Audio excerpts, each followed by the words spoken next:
Hi food lovers, மீண்டும் உங்கள் அத்தனை பேரையும் லக்ஷ் போஜனாவிலே சந்திப்பதிலே மகிழ்ச்சி. இன்னைக்கு என்னன்னு கேட்டீங்கன்னா, மறுபடியும் பாப்புலர் டிமாண்டுக்கு ஏற்ற மாதிரி ஒரு ஸ்வீட் ரெசிபி. இது நம்ம சுயன்னு சொல்லுவோம். நான் பண்ண போகிறது ஒரு ஆந்திரா ஸ்டைல். இது பூரம் பூரலுன்னு சொல்லி பண்ணுவாள். ரொம்ப நல்லா இருக்கும். நம்மள்ட்ட இந்த வருஷன் பண்ணுறவங்க இருக்காங்க. நார்மலாக சுயன் அப்படின்னா மைதா மாவை கரைச்சி பூர்ணம் பண்ணி செஞ்சுருவாங்க சிம்பிளாக.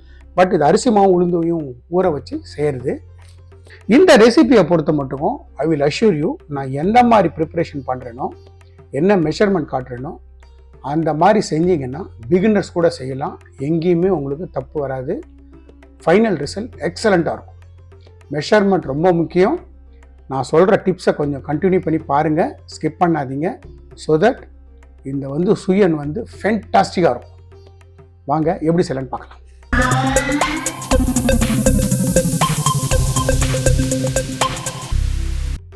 இது என்னோட அரை கப்பு மெஷர்மெண்ட். ½ கப் மெஷர்மெண்ட்டில் நீங்கள் எந்த மெஷர்மெண்ட் வேணால் எடுத்துக்கோங்க. என்ன மெஷர்மெண்ட் எடுக்கிறீங்களோ எல்லா பொருளும் அதே மெஷர்மெண்ட்டில் இருக்கும். ஃபஸ்ட்டு ஸ்டெப் நம்பர் 1, நீங்கள் என்ன வேணால் மெஷர்மெண்ட் எடுத்துக்கோங்க. டம்ளர் எடுத்துக்கோங்க, இல்லை 4 ஸ்பூன் எடுத்துக்கோங்க. என்ன நீங்கள் மெஷர்மெண்ட் எடுத்தாலும் அதுதான் மெஷர்மெண்ட். ஸோ இப்போ என்னோட இந்த அரை கப்பு மெஷர்மெண்ட்டுக்கு நான் உளுந்து எடுத்திருக்கேன். உளுந்து கிட்டத்தட்ட 4 மணி நேரமாக ஊறிட்டு. உளுந்தை எடுத்து நல்லா வாஷ் பண்ணி 4 ஹவர்ஸாக சோக் பண்ணி வச்சுருக்கேன். அப்படின்னா உளுந்து கட் ஆகிடும். 4 மணி நேரமாக உளுந்து, 1 கப்பு உளுந்து, அதுக்கு 2.5 கப்பு அரிசி, பச்சரிசி, நம்ம நார்மல் சாப்பாட்டு பச்சரிசி 2.5 கப்பு. இதுக்கு புழுங்கரிசி எடுக்கக்கூடாது, சாப்பாட்டு பச்சரிசி மட்டும்தான் எடுக்கணும். ஸோ இந்த சாப்பாட்டு பச்சரிசி 2.5 கப்பு. இது ரெண்டும் அந்த பேட்டருக்கு. இப்போ உள்ள ஸ்டஃப் பண்றதுக்கு தேவையான கடலைப்பருப்பு இது 1 கப்பு. இந்த 1 கப்பையும் ஒரு 1 ஹவரா ஊற வச்சிருக்கேன். இதுவும் ஊறிட்டு இருக்கு. இதுதான் ஃபர்ஸ்ட் மெஷர்மெண்ட்டு. அடுத்தடுத்து நான் செய்யும் போது அடுத்தடுத்த இன்கிரியன்ஸ் எந்த மாதிரி சேர்த்து செய்யணும் நான் சொல்லிக் கொடுக்குறேன். இப்போ இது மட்டும் என்ன பண்ணுங்க, ஃபர்ஸ்ட் இது ரெண்டும் 4 ஹவர்ஸ் ஊறிட்டு இருக்கட்டும். இது 3 ஹவர்ஸ் ஆனதுக்கு அப்புறம் கடலைப்பருப்பை ஒரு 1 ஹவர் ஊற வைங்க போறோம். இப்போ நம்ம அந்த சுயன் பண்றதுக்கு தண்ணியை எடுத்து வெறும் உளுந்த மட்டும் நான் மிக்சியில் சேர்க்கிறேன், மிக்சி ஜாரை சேர்க்கிறேன்.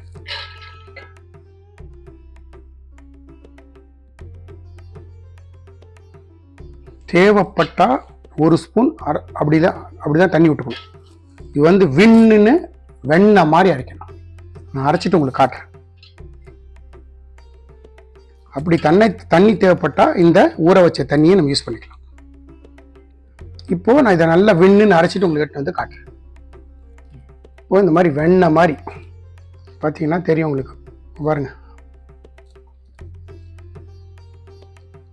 இந்த மாதிரி வெண்ணெய் மாதிரி இந்த உளுந்தை அரைச்சிருங்க. தண்ணி நான் 1 ஸ்பூன் விட்டுருப்பேன். இந்த மாதிரி கெட்டியாக அரைக்கணும். எக்காரத்தை கொண்டும் தண்ணி ஜாஸ்தி சேர்த்துடக்கூடாது. வெண்ணெய் மாதிரி இருக்கு, அதே நேரத்தில் தண்ணி ரொம்ப கம்மியாக விட்டுருக்கு. உங்களுக்கு எடுத்து காட்டுறேன் பாருங்க.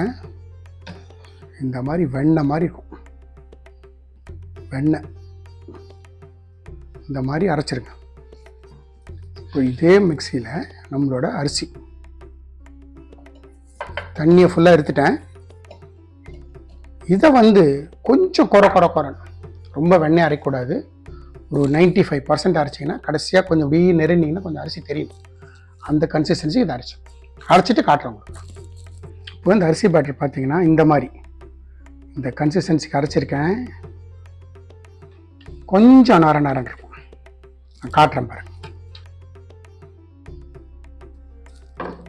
இப்போ இது இந்த அரிசி இந்த மாதிரி கையில் கொஞ்சம் நெட்டி இங்கே நரன்னு இருக்கு. இந்த கன்சிஸ்டன்சிக்கு இதை அரைச்சிருங்க. இப்போ இந்த உளுந்தி அரிசியும் நல்லா மிக்ஸ் பண்ணுங்க.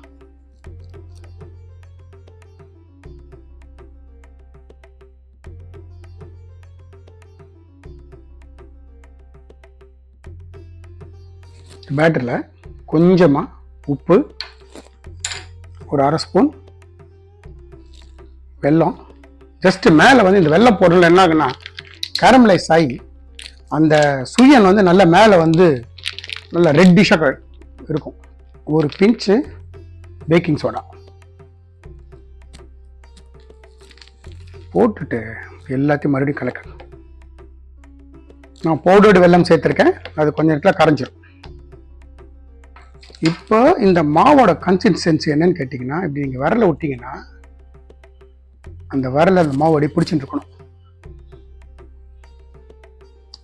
இது வந்து முக்கியம். இந்த மாதிரி பிடிச்சிட்டு இருக்கணும் அந்த மாவு, தண்ணியை ஓடலை பாருங்க. இப்படி இருந்தால் தான் அது வந்து அந்த பூரணத்தை உள்ளுக்குள்ளே வச்சுட்டு மேலே வந்து ஸ்டஃபிங் நல்லா இருக்கும். இந்த மாதிரி ஸ்டஃபிங் இல்லை அப்படின்னா பூரணம் தனியாக மேலே மாவு தனியாக பூரணம் தனியாக போயிடும் பொரிக்கும் போது. ஸோ ரொம்ப கேர்ஃபுல்லாக இருக்கணும் இந்த மாவு அரைக்கிற விஷயம். அதனால தான் தண்ணியே சேர்க்காம இந்த மாதிரி டைட்டாக அரைங்கன்னு சொன்னதுக்கான காரணம். பார்த்தீங்களா, எவ்வளோ நேரம் ஆனாலும் அப்படியே நிற்குது பாருங்க. இதெல்லாம் வந்து பிகினர்ஸுக்கு சொல்லி கொடுக்கறது. தயவு செஞ்சு விஷயம் தெரிஞ்சவங்க இக்னோர் பண்ணிடுங்க. இப்போ இந்த பேட்டர் நம்ம நல்லா கலக்கி எல்லாம் ரெடி பண்ணி வச்சுருக்கோம். ஒரு 15 to 20 minutes இந்த பேட்டர் வந்து ஓரமாக வச்சிருக்கேன். இப்போது ஒரு குக்கர் எடுத்துக்கலாம். குக்கரில் இந்த கடலைப்பருப்பு இருக்குல்ல, தண்ணிலேருந்து எடுத்து வெறும் கடலைப்பருப்பு மட்டும் செய்கிறேன். இது வந்து அந்த பூர்ணம் உள்ளே பண்ணக்கூடிய பூர்ணம் பண்ணுறதுக்கு நான் 1 hour ஊற வச்ச கடலைப்பருப்பு. இப்போ கடலைப்பருப்பை மட்டும் சேர்த்துருக்கேன். இப்போ இந்த கடலைப்பருப்பு மூழ்கிற அளவுக்கு தண்ணி.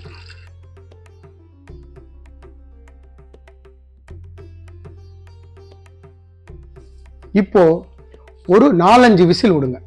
உங்களோட குக்கரோட இதை பொறுத்து 1 விசிலா 2 விசிலா நீங்கள் முடிவு பண்ணிக்க. என்னோட இந்த குக்கருக்கு 4 விசில் விட்டுட்டேன்னா இது வந்து மசியாக குக் ஆகாது. ஆனால் இந்த கடலைப்பருப்பு நல்லா வெந்திருக்கும், முழுசாக இருக்கும். இது வெந்திருக்கணும், அதே நேரத்தில் முழுசாக இருக்கணும். இப்போ கட் பண்ணிங்கன்னா கட் ஆகிடும். வெந்திருக்கணும், முழுசாக இருக்கணும். அந்த ஸ்டேஜுக்கு இதை வேக வச்சு நம்ம எடுத்துட்டு நான் உங்களுக்கு காட்டுறேன். இப்போ நான் குக்கரை ஆன் பண்ணுறேன். குக்கர் என்னோட இந்த சின்ன குக்கருக்கு ஒரு 4 விசில் வரட்டும். நம்ம குக்கரு கடலைப்பருப்பு 4 சவுண்டு வருது. நான் ஸ்டவ் ஆஃப் பண்ணிட்டேன். ஸ்டவ் ஆஃப் பண்ணிட்டேன். நம்மளோட கடலைப்பருப்பு பார்த்தீங்களா, இந்த மாதிரி தண்ணி கொஞ்சம் கூட இல்லாமல் நல்லா வேக வச்சு எடுத்துக்கோங்க. இங்கே எடுத்து பார்த்தீங்கன்னா மசியாக குக்காக இருக்கும். ஒரு ஜல்லடையில் போட்டு தண்ணியை ஃபுல்லாக வடிகட்டுருங்க.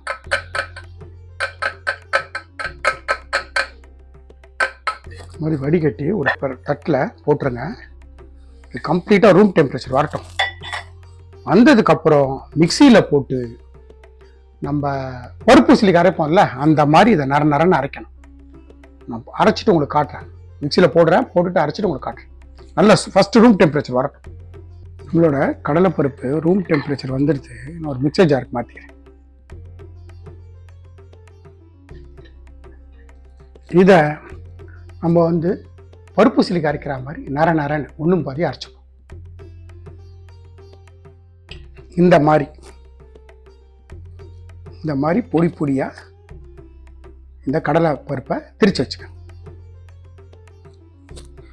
நான் அரிசி பருப்பு எல்லாம் மெஷர்மெண்ட் காமிச்சேன்ல, 1/2 கப்பு. அதே இந்த கடலைப்பருப்பு என்ன மெஷர்மெண்ட்டோ அதே மெஷர்மெண்ட்டு அதாவது 1/2 கப்பு. அதே மெஷர்மெண்ட்டில் 1/2 கப்பில் வெல்லம் எடுத்து தண்ணி விட்டு வச்சுருக்கேன். வாங்க இதை கொஞ்சம் முதல் ஸ்டவ் வச்சு கரைச்சிப்போம். இந்த பூரண கலரத்துக்கு நான் ஸ்டவ் பற்ற வச்சு ஒரு கடாயை நல்லா சுடட்டும். ஃப்ளேமை ஸ்லோ பண்ணிக்கிறேன். இந்த வெல்லம் இருக்குல்ல, இதை நான் கொஞ்சமாக தண்ணி போட்டு வச்சுருந்தேன். இதை நல்லா அப்படி மிக்ஸ் பண்ணிவிட்டு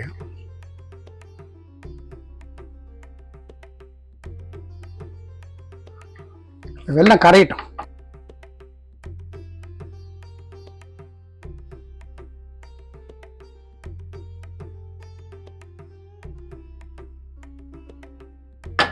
வெல்லம் கரைஞ்சிருத்து. ஸ்டவ் ஆஃப் பண்ணிடுறேன். இப்போ இதை அப்படியே ஒரு வடி கட்டிடுவோம். இந்த வெள்ளத்தில் அவ்வளோவா இது இல்லை, கப்பி இல்லை, இருந்தாலும் வடிகட்டிக்கிறது பெட்டர்.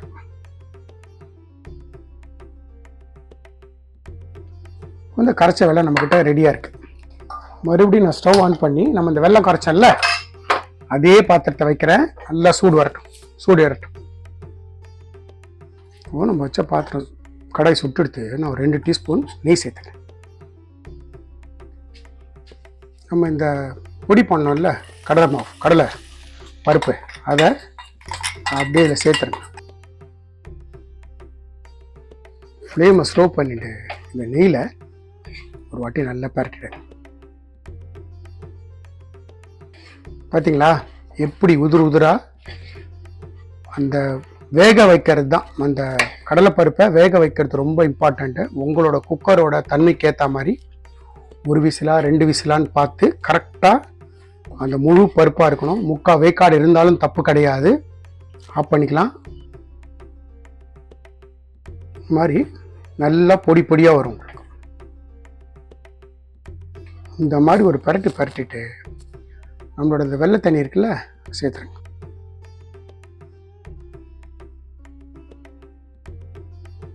ஃப்ளேம் லோலியே இருக்கட்டும். இந்த ஸ்டேஜில் நான் கொஞ்சமாக தேங்காய் சேர்த்துக்கிறேன். ஒரு கால் ஸ்பூன் ஏலக்காய் பொடி,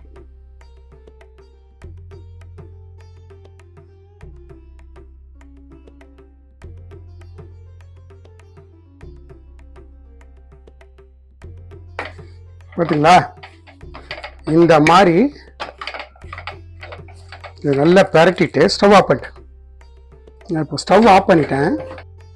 இது மாதிரி நல்லா பரட்டி விட்டாங்க. பரட்டி விட்டுட்டு என்ன பண்ணுங்க, நம்ம கடலைப்பருப்பு எடுத்தோம்ல அந்த பிளேட்லேயே இதை மாற்றிடுங்க. இப்போ இது கம்ப்ளீட்டா ரூம் டெம்பரேச்சர் வரட்டும். வந்ததுக்கு அப்புறம் இதை நம்ம பூரணமா பிடிக்கணும்.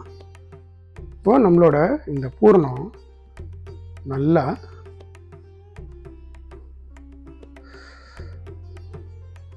இந்த மாதிரி பிடிங்க. உருண்டையா, சின்ன உருண்டையா பிடிச்சி ஒரு தட்டில் வச்சுக்கோங்க.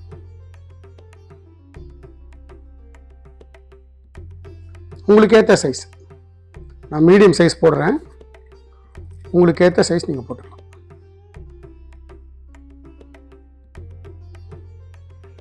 ஸ்டவ் ஆன் பண்ணி சுயன் பண்ணுறதுக்கு எண்ணெய் விடுறதுக்காக நான் கடாய் வச்சுருக்கேன். கடாய் நல்லா சுடட்டும். போடுறதுக்கு முன்னாடி நல்ல ஒரு வாட்டி பீட் பண்ணிக்கோங்க.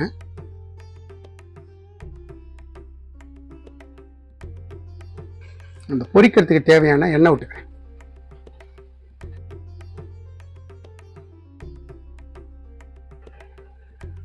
எண்ணெய் நல்லா சுடட்டும்.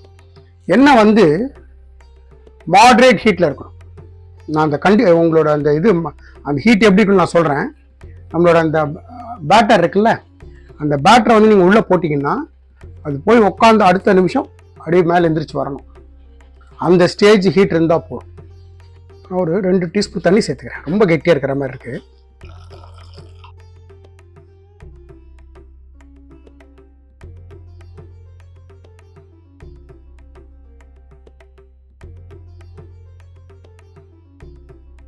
இப்போ நம்மக்கிட்ட மாவு இது மாதிரி இருக்குது. நான் கொஞ்சமாக இதுலேருந்து மாவு எடுத்து மேலே சேர்த்துக்கிறேன். கப்பில் கொஞ்சம் மாவு சேர்த்துட்டுருக்கேன்.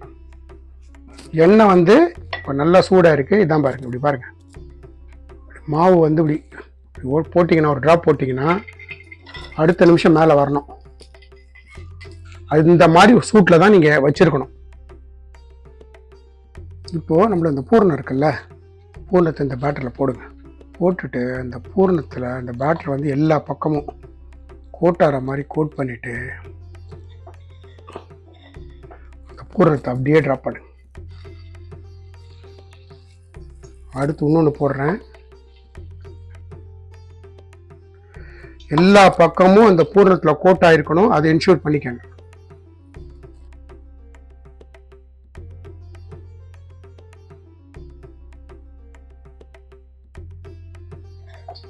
ரொம்ப போட்டு டம்ப் பண்ணாதீங்க. நான் ஃபஸ்ட்டு ஒரு 4 போடுறேன்.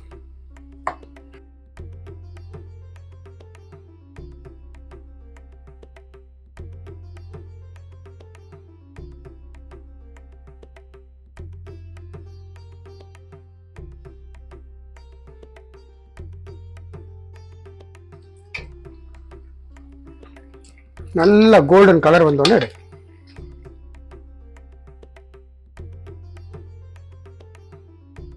அவுட்டர் லேயர் அவ்வளோ கிறிஸ்பாக இருக்கும், உள்ளே வந்து அந்த பூரணம் அவ்வளோ பிரமாதமாக இருக்கும்.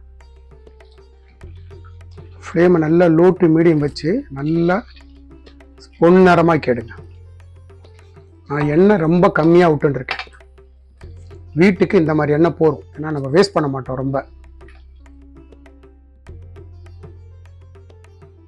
எல்லா பக்கமும் பரட்டி விட்டு ஈவன் கலர் கொண்டு வாங்க.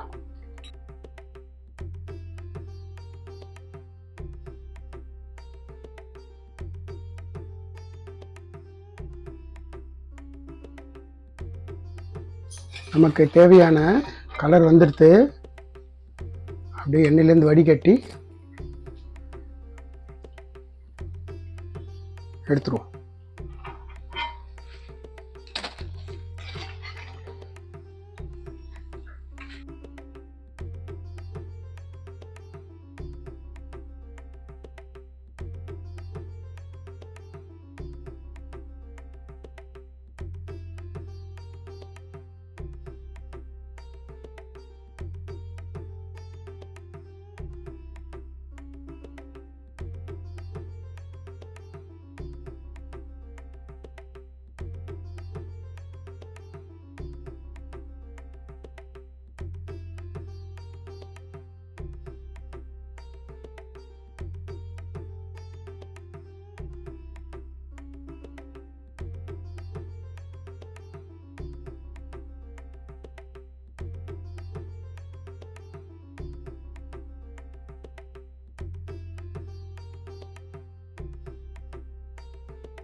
ஏற்கனவே நம்ம ஃப்ரை பண்ணோம்ல, அதை மறுபடியும் இந்த இடத்துல போட்டு டபுள் ஃப்ரை இன்னும் கூட நல்லா ப்ரௌன் கலர் ஆக்கிடு.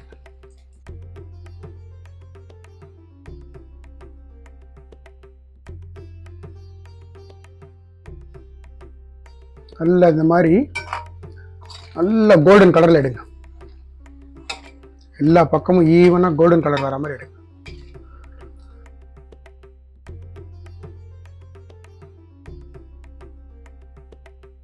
இப்போ நல்லா கோல்டன் கலர் பொன்முருவல் ஆயிடுத்து.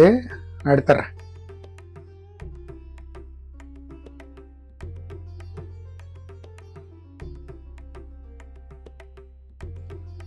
அவுட்டர் லேயர் அவ்வளோ கிறிஸ்பாக இருக்கும், உள்ள பூர்ணம் அவ்வளோ எம்மியாக இருக்கும்.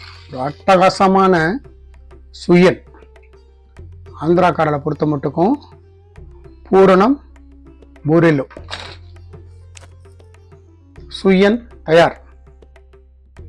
நம்மளோட சுயன் ஒரு அட்டகாசமான ஸ்வீட் ரெசிபி. இனிமேல் வரப்போகிற நாட்கள் எல்லாமே நிறைய பண்டிகைகள் இருக்குது. ஏதான ஒரு பண்டிகைகளுக்கு வந்து இந்த டிஷ் வந்து செஞ்சு பாருங்கள், ரொம்ப ஃபென்டாஸ்டிக்காக இருக்கும். காட்டம் பாருங்களேன் எந்த அளவுக்கு அவுட்டர் லேயரு சதம் கேட்குதா. உள்ளுக்குள்ளாடி போடணும், ரொம்ப அருமையாக இருக்கும். நான் சொன்ன டிப்ஸில் செஞ்சீங்கன்னா உங்களுக்கு எந்த இடத்துலையும் மிஸ்டேக் வராது. ஃபென்டாஸ்டிக் ரெசிபி கிடைக்கும். நான் எந்த மாதிரி இன்க்ரீடியன்ஸ் போட்டு எப்படி செஞ்சனோ அதே மாதிரி நீங்களும் செய்யுங்க. எனக்கு கிடைச்சது எக்ஸ்ட்ரா ரிசல்ட் உங்களுக்கும் கிடைக்கும். இந்த வீடியோ பிடிச்சிருந்தா லைக் அண்ட் ஷேர் பண்ணுங்க. உங்கள் ஃபேமிலி அண்ட் ஃப்ரெண்ட்க்கு வந்து ரெக்கமெண்ட் பண்ணுங்க.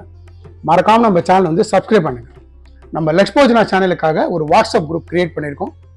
நோட்டிஃபிகேஷன் ப்ராப்ளம் சால்வ் பண்ணுறதுக்காகவும் இன்க்ரீடியன்ஸை பார்த்து சமைக்கிறதுக்காகவும். ஸோ அது உங்களுக்கு வந்து பிகினர்ஸ்க்கு வந்து ரொம்ப யூஸ்ஃபுல்லாக இருக்கும். தேங்க்ஸ் ஃபார் வாட்சிங் my all videos. Lakshman signing off from Lakshpojana.